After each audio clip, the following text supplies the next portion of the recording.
Vous vous souvenez des prédictions pessimistes en 2011 au sujet des finances publiques?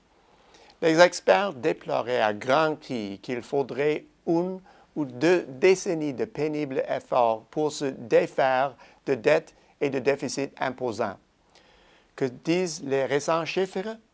Que ces dettes et déficits fondent comme neige au soleil. Cette évolution résulte-t-elle d'une anomalie imprévue, de retombées imprévisibles, ou les broyeurs de chiffres ont-ils fait fausse route? La situation budgétaire est capricieuse.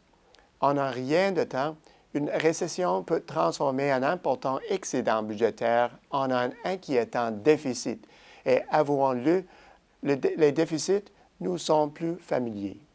Or, le retour dans le rouge fait même craindre à monsieur et madame tout le monde une recrudescence des déficits pendant un moment.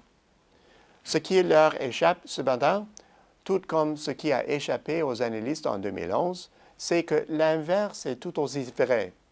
Grâce à des mesures adéquates, les finances en difficulté peuvent revenir dans le vert bien plus rapidement que les prévisions établies par les divers modèles. Vous en doutez, les Canadiens devraient le savoir mieux que quiconque. Le ratio de la dette consolidée au PIB se dirigeait vers un taux de 100% au début des années 90, ce qui faisait trembler de nervosité les agences de notation. Ces préoccupations ont chassé un parti politique bien établi, donné naissance à un autre et incité un parti politique plutôt bien disposé à lancer le programme d'austérité le plus incisif que le Canada n'ait jamais connu. Les mesures d'austérité fédérale se sont répercutées sur les gouvernements provinciaux, pesant lourdement sur la croissance durant une période désignée comme la reprise sans emploi. Les alarmistes ont évoqué une décennie perdue, voire davantage. Pourtant, en 10 ans, les strictes mesures budgétaires ont généré d'immenses richesses et, du coup, permis de rembourser une importante part de la dette. Certes, les fondamentaux budgétaires supérieurs ont attiré l'attention vers le Canada lors de la période de l'après-crise, mais les observateurs n'ont pas compris la leçon de l'austérité. Les mesures rigoureuses donnent rapidement des résultats. Manifestement, les économies de la zone de l'OCDE ont recouru à des doses presque mortelles de réduction budgétaire qui ont souvent accueilli par un tollé de protestations. En Europe, le resserrement budgétaire a induit une longue récession de 6 trimestres après un semblant de reprise.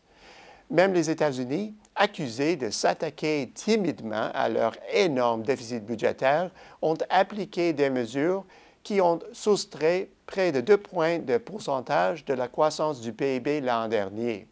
Alors, cette dure épreuve en valait-elle la peine? Les chiffres le confirment sans l'ombre d'un doute. La plupart des économies européennes voient des améliorations appréciables sur le plan des déficits. Par exemple, d'un considérable déficit représentant 8% du PIB en 2009, la France est en passe d'atteindre le seuil de déficit budgétaire fixé à 3% par le traité de Maastricht. Le déficit fédéral de l'Allemagne, qui s'élevait à 2,7% du PIB tout de suite après la crise, atteint aujourd'hui à peine 0,5%. Et le bilan consolidé était en territoire positif en 2012. Voilà qui est impressionnant, mais qu'en est-il des économies européennes fortement éprouvées? En Irlande, le déficit fédéral, qui se situait à un taux inimaginable dans les 2 chiffres, a été réduit à moins de 2% l'automne dernier. Et l'Espagne? Son déficit de plus de 10% du PIB est désormais sous la barre des 4%. Mais il y a plus percutant. À la fin 2009, la dette grecque représentant 20% de l'activité économique, l'automne dernier, la Grèce a réussi à équilibrer son budget. Cet exploit ne vaut que pour un trimestre, mais il s'agit d'une amélioration remarquable, durable et annonciatrice d'un équilibre dans l'avenir.